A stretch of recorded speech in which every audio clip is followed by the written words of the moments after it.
Testing, testing.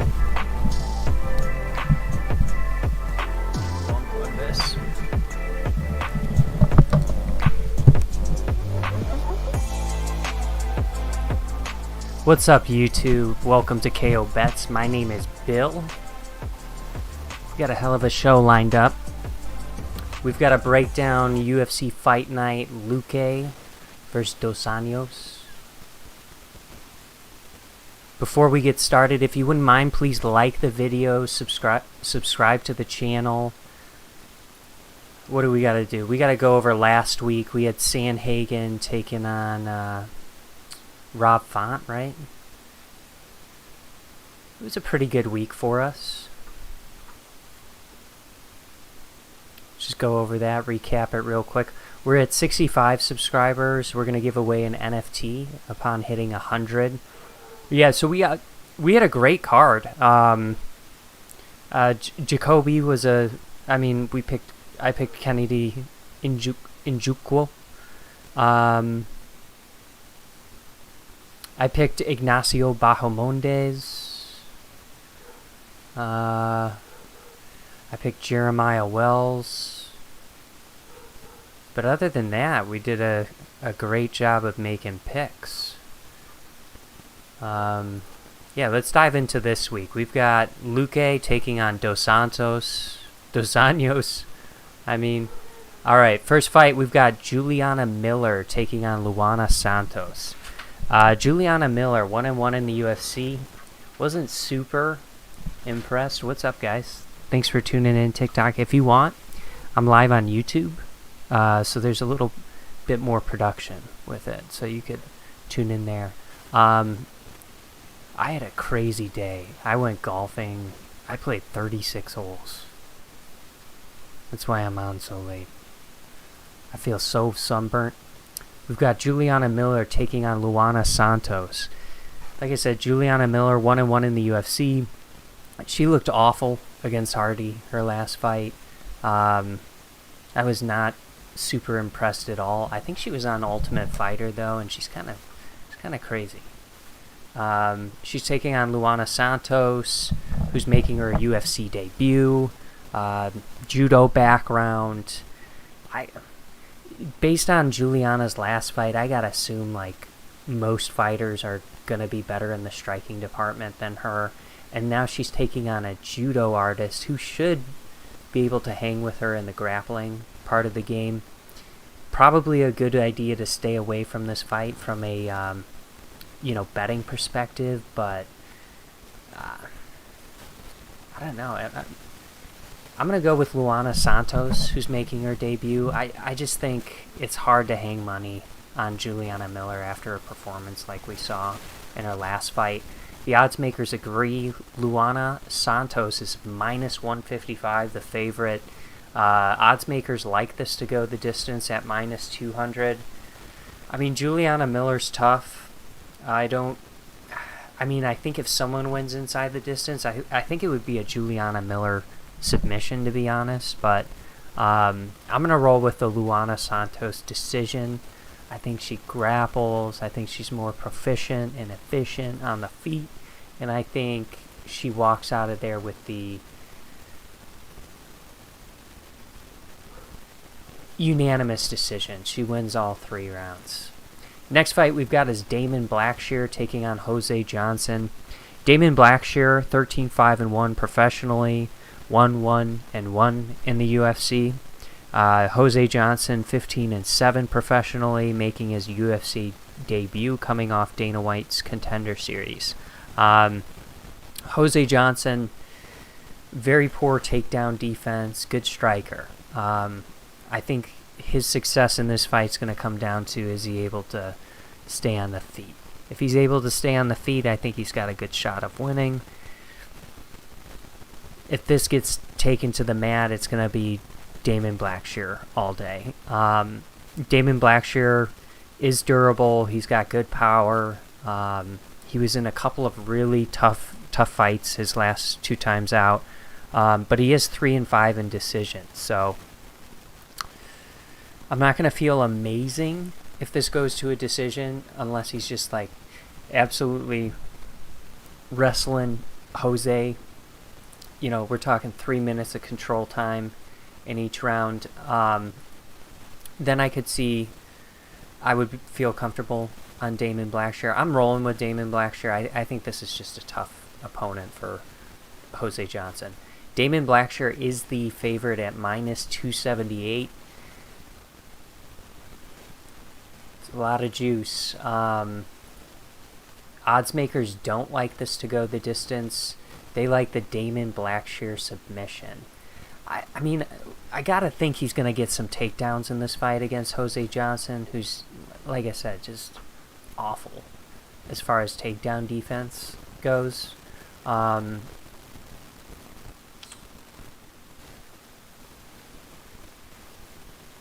Yeah, I'm gonna roll with Damon Blackshear by decision.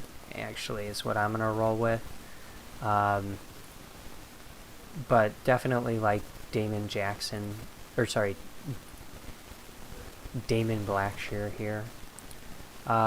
Jacqueline Amorim taking on Montserrat Conejo. Conejo is on I have Montserrat Ruiz written down. Why does UFC.com have this Conejo name? Yeah, Draftkings has Ruiz as well. She's on a 1-fight losing streak, 1-1 in the UFC. She did lose to Amanda Lemos though, her last time out. Not an awful loss. Jacqueline Amorim, she's 0-1 in the UFC. Lost to Sam Hughes in her debut. I think this is going to be a grapple-heavy affair, and you just got to roll with who you think's the better grappler. I think that's going to be Jacqueline in this fight.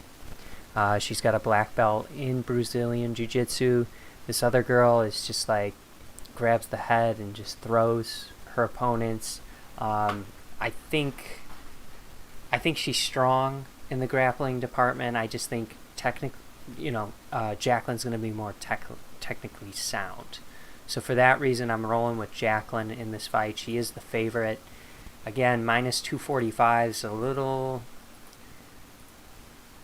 steep in my opinion. Odds makers don't like this to go the distance.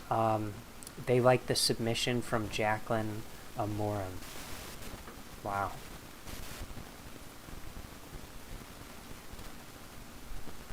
It could happen. I mean, it's going to be a grappling fight, and she's going to be better there. So if it is, 12 minutes on the mat, she should have a pretty good shot of getting a submission attempt or two off on Montserrat. So I could see that. I'm going to roll with the Jacqueline submission. The next fight, this is heavyweight, yeah. Josh Parisian taking on Martin Buday. Josh Parisian, 1-fight losing streak. I'm just not a fan. Is not a fan at all. I think he's.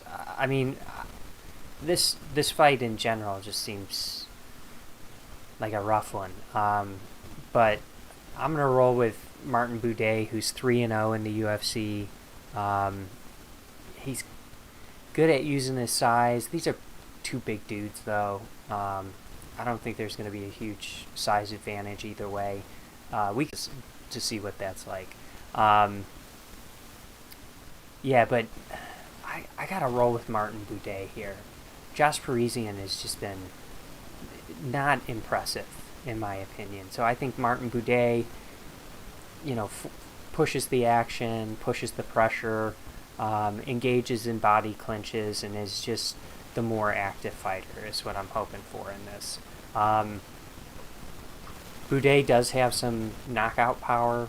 So does Parisian. 73% of Parisian's 15 wins are knockouts, and 64% of Buday's 12 wins are knockouts. So they both got some knockout power. But I think this is like Martin Buday here in this spot might be like my first parlay round robin piece that I've found this evening.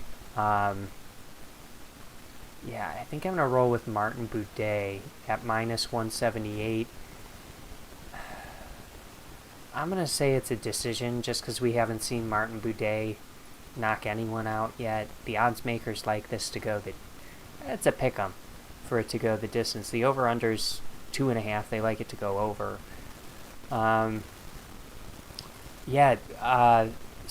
Boudet decision is plus 175. I mean, could this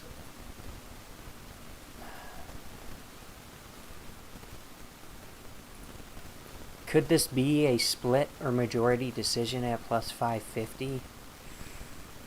Maybe might be a little fun to sprinkle that, but probably not a very sound bet. But I'm going to roll with Martin Boudet here. Francis Marshall taking on Isaac Dulgarian. Kind of sounds like a name from Game of Thrones, Dulgarian. Just like because of Targaryen. Francis Marshall, 1-fight losing streak. He's 1-1 in the UFC. Isaac Dulgarian, he's making his UFC debut. He brings really good wrestling to the table. That's what you should know about Isaac Dulgarian. Heavy top control. All 5 of his wins, he's 5-0 professionally, have ended in round 1. Francis Marshall, I think his path to victory here is to survive round 1 and just pour on the pace and beat up Isaac Dulgarian in rounds 2 and 3. Try and get the finish there. Take advantage if his cardio's bad. But I wouldn't be surprised if Isaac Dulgarian's pretty dominant in the first round early. Might be a good live betting spot. Just with the, that knowledge that Isaac hasn't gone beyond round 1 before. That might be a good live betting spot. After round 1 or with the clock winding down in round 1, it might not be a bad call. So I'm gonna roll with Francis Marshall. I think he survives. I think he's got good grappling, and then I think he's going to be the better stand-up striker. I think he survives whatever Isaac dishes out in round 1, and ultimately just is able to hurt and punish Isaac Dulgarian in the latter rounds. I'm going to say this one doesn't go the distance, which I can already see the odds makers agree. Marshall is the favorite at minus 185 again. I think you could see those odds flip a little bit after the first round. Just that's where Isaac has had success thus far. So I like this to not go the distance, minus 225. I'm rolling with Francis Marshall. I'll say some sort of finish. I'm going to say Vegas likes the submission, but I kind of feel like there might be value on the KO at plus 550. I think he will be the more proficient striker in the later rounds. So I'm going to roll with the bet I like in that, though, is kind of like under 2.5 at minus 175 too. I'm just thinking like as a parlay piece, though. Maybe the extra 2 minutes 30 seconds I would take and the fight doesn't go the distance as a potential parlay piece. So I'm going to roll with Marshall, but I think it'd be wise to maybe live bet on him. Yeah. Next fight, we've got Terrence McKinney taking on Mike Breeden. Terrence McKinney's coming off of 2 losses in the UFC. He's basically round 1 or bust. And sometimes he gets... he even loses in round 1. So it's like... It's going to be a car crash. Even with Mike Breeden here, it's going to be a car crash. Mike Breeden's 0-2. I think in the UFC he's on a 2-fight losing streak.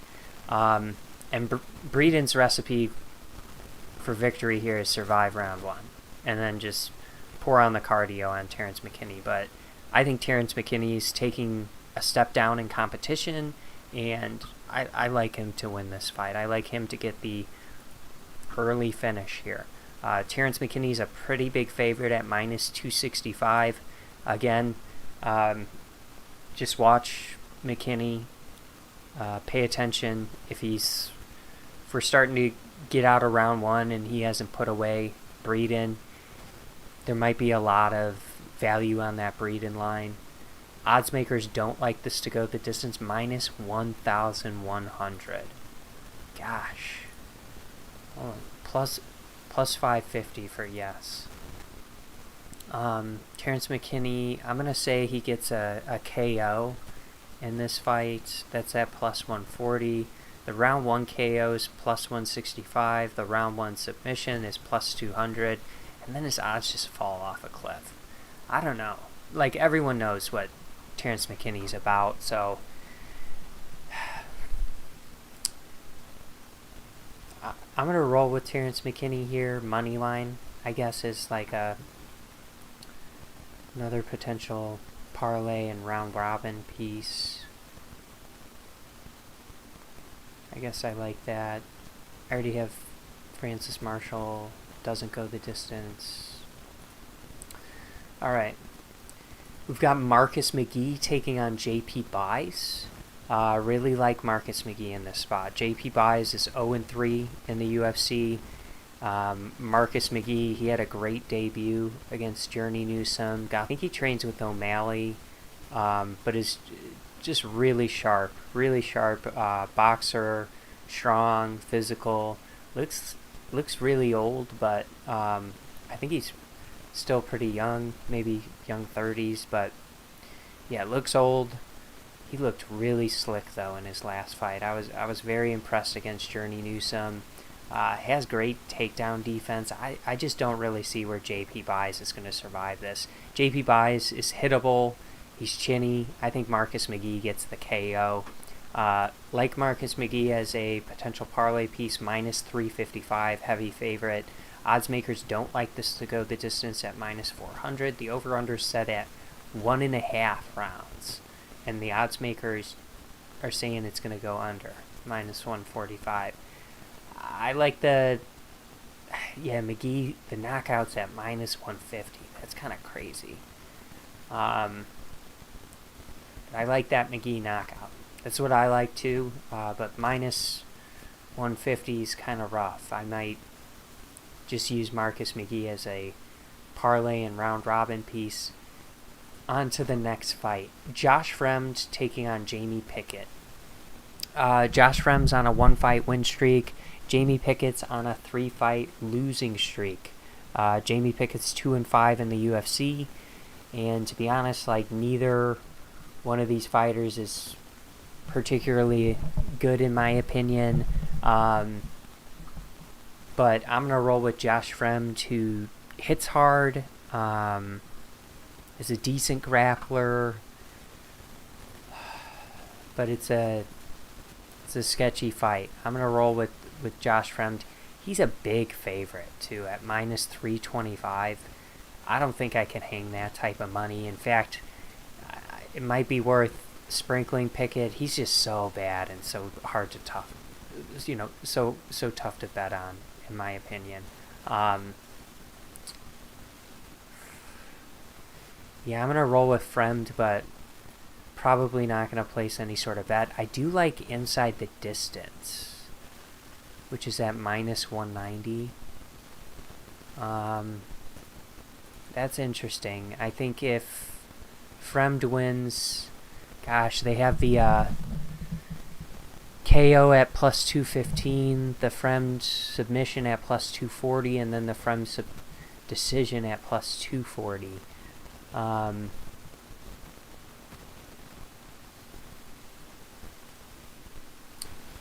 kind of like the submission,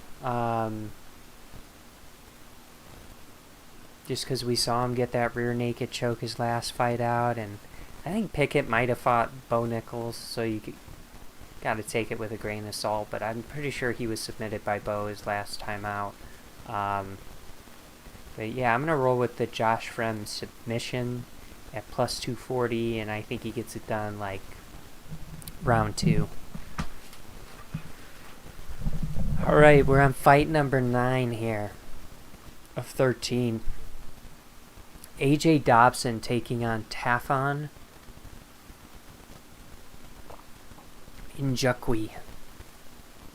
AJ Dobson 0-2 in the UFC. Tafon, he's on a 2-fight losing streak. He's 2-3 in the promotion. He's coming off of a couple of tough KO losses. Wrestler. Tafon's probably got the boxing advantage, though. It's going to be the more powerful puncher, dangerous puncher, and AJ Dobson's been pretty hittable thus far. On paper, Tafon doesn't have horrible takedown defense, but I think AJ Dobson's able to get some takedowns in this fight. They both slow down tremendously, so I'm curious. I think it's good for AJ to try and get some takedowns early, and just use the wrestling to wear on a striker. It's a different type of energy exertion, and I think that'll pay dividends for him in round 2 and 3. Even if he's tired, he might be able to still get those takedowns late in the fight. So I'm gonna roll with AJ Dobson here. Dobson is our first underdog pick of the night at plus 120. Don't like this to go the distance, so they like the Dobson KO. I mean, because we've seen Tafon get KO'd his last 2, because I feel like the submission at plus 800 or even the decision at plus 500 is... I feel like those are better plays, but yeah, I don't think I'm going to use this as a round robin or parlay piece, but I like the dog here, AJ Dobson at plus 120. I'll probably just do a money line bet on that at plus 120. The next fight we've got is Polyana Viana taking on Yasmin Lucindo. Polyana Viana is on a 1-fight win streak. Yasmin's on a 1-fight win streak. Polyana, terrific grappler, terrific jiu-jitsu. Yasmin, very good striker. Polyana did win her last fight via knockout on the feet. So she's coming off a knockout win against a striker, and she's going to be the more proficient grappler. So I think if she's smart, she's going for takedowns, going for submission attempts. But I really like Yasmin to be the winner, the minute winner here. And for that reason, I feel more comfortable betting on her. So I'm going to roll with Yasmin Lucindo. I'm going to say she wins a decision. I think if Polyana Viana wins, it could be a submission. Odds makers don't like this to go they do like it to go the distance at minus 145. Yeah, the Polyana Viana submission's plus 330. Maybe not a bad hedge if you're betting Yasmin Lucindo. Plus 110 is the decision. I think at that point I'd probably just go with Yasmin minus 192 on the money line. I think this fight plays out on the feet, and I think Yasmin's going to be the more proficient striker. And I think it'll just be a bad game plan coming off a knockout win where you're really liking your hands, and Polyana could get caught. So Khalil Roundtree taking on Chris Daukaus. Chris Daukaus is on a 3-fight losing streak.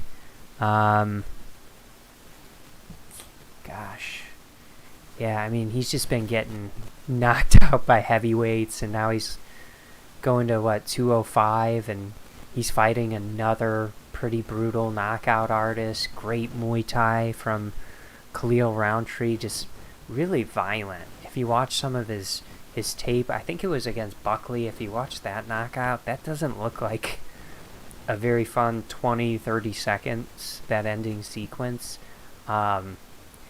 He's just brutal, and I think Chris Dawkins gets knocked out again. And I just think he's getting KO'd too much. Could he implement some sort of wrestling game plan against Khalil Roundtree? Perhaps. Is he a good boxer with volume in his own right? Absolutely, but he's going down a division, and Khalil's just going to be really quick, I think, and is going to crack him and knock him out. So I really like Khalil Roundtree in this spot. He's only minus 170 as the favorite, which kind of baffles me, but I guess if Dawkins wants to turn into a wrestler, he could probably win the fight.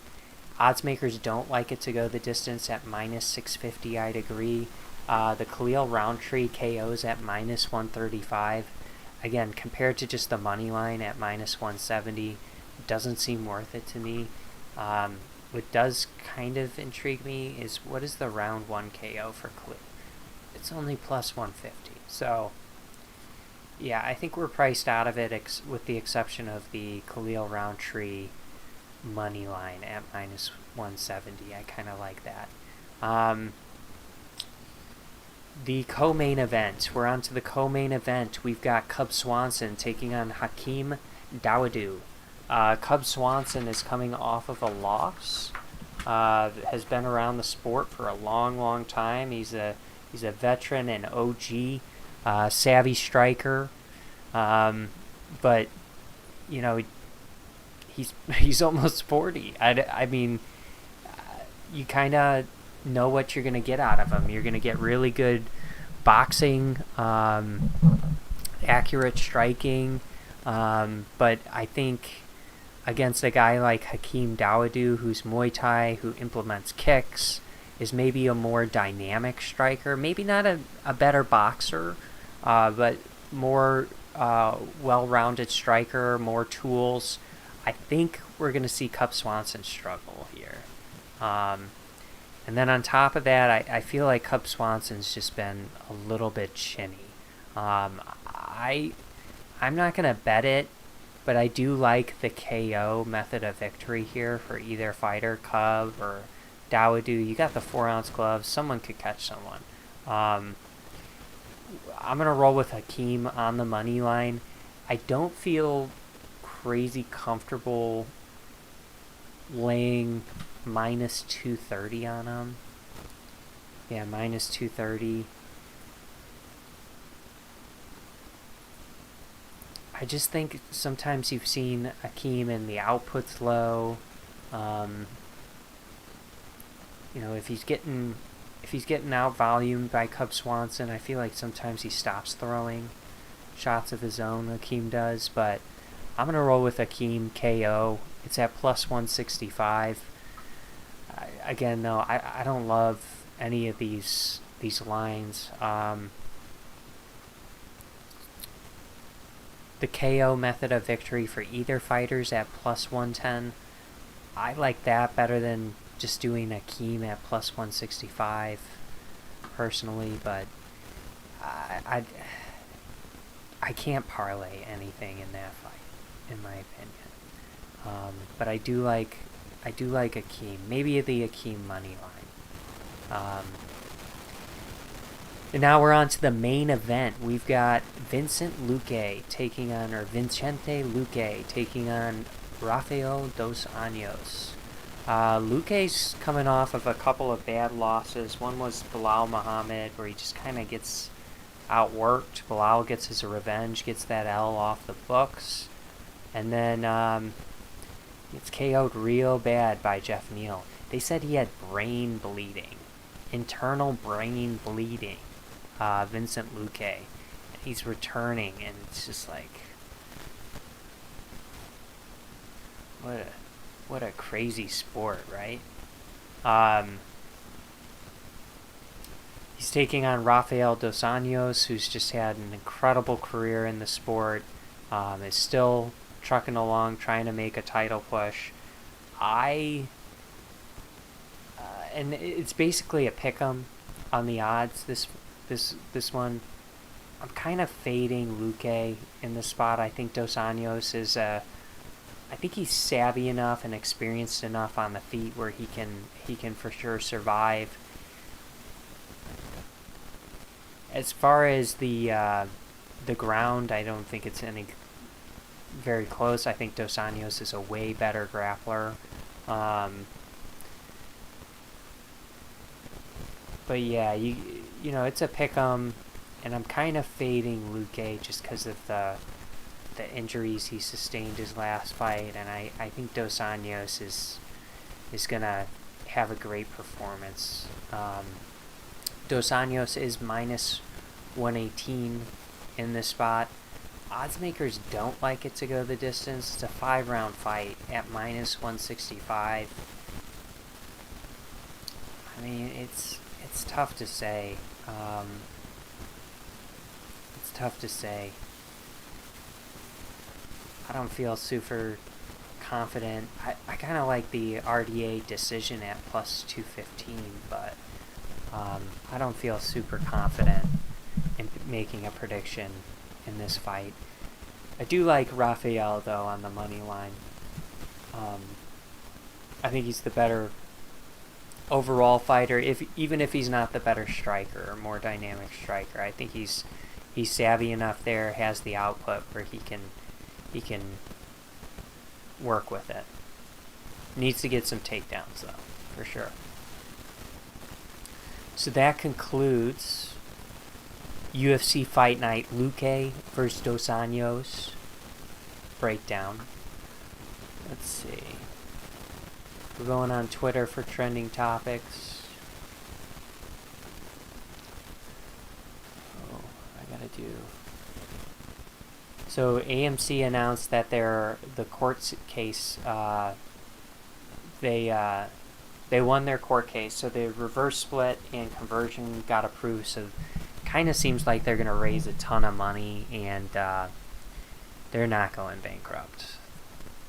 They're not going bankrupt. Sam Bankman-Fried is back in jail, and I think he should, honestly, I think he should rot in a jail cell. What was it for? It was for altering evidence, or I forget what the exact charge is, but something to do with evidence, sabotaging it, you know? But fuck that guy. Stole so much money from people. Broncos... Cade York, some person from the Browns, John Singleton. Oops.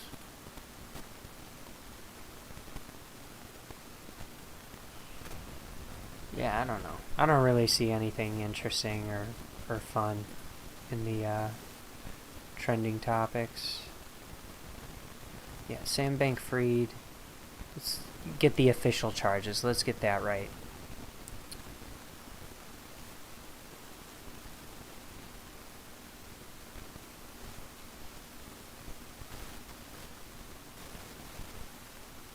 Tampering with multiple witnesses. Wow. Yeah, tampering with evidence.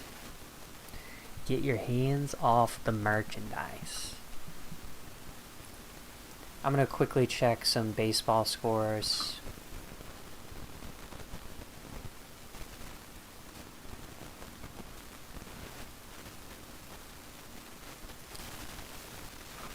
I wanna hold your hand in mine. Los Angeles and the Rockies are tied, runner on first, 1-1. Looks like bottom of the inning, so Dodgers are up with a runner on first, 0 outs. The Cardinals loss. I think that was my only loss of today in MLB, depending on if the Dodgers win or lose. But just to recap real quick, I know you can't see it on Twitter. I like Martin Boudet money line. I like Francis Marshall versus Isaac Dolgarian to not go the distance. I like Terrence McKinney money line. I like Marcus McGee money line. I do not like the fight to go the distance for Fremd versus Pickett. I like Khalil Roundtree money line. I like Akeem Dawodu money line. and Rafael dos Anjos money line. So it's there. I'll probably do like a round robin with those, and then just play some miscellaneous props throughout the night. But I appreciate you tuning in. I hope you have a terrific weekend. I hope you enjoyed the show. Please like the stream, subscribe to the channel. TikTok, I'm on YouTube. It's KO Bets if you want to see the visuals, see the production. Check me out there. But I appreciate you tuning in and hanging out with me. Have a good night, everyone. Peace.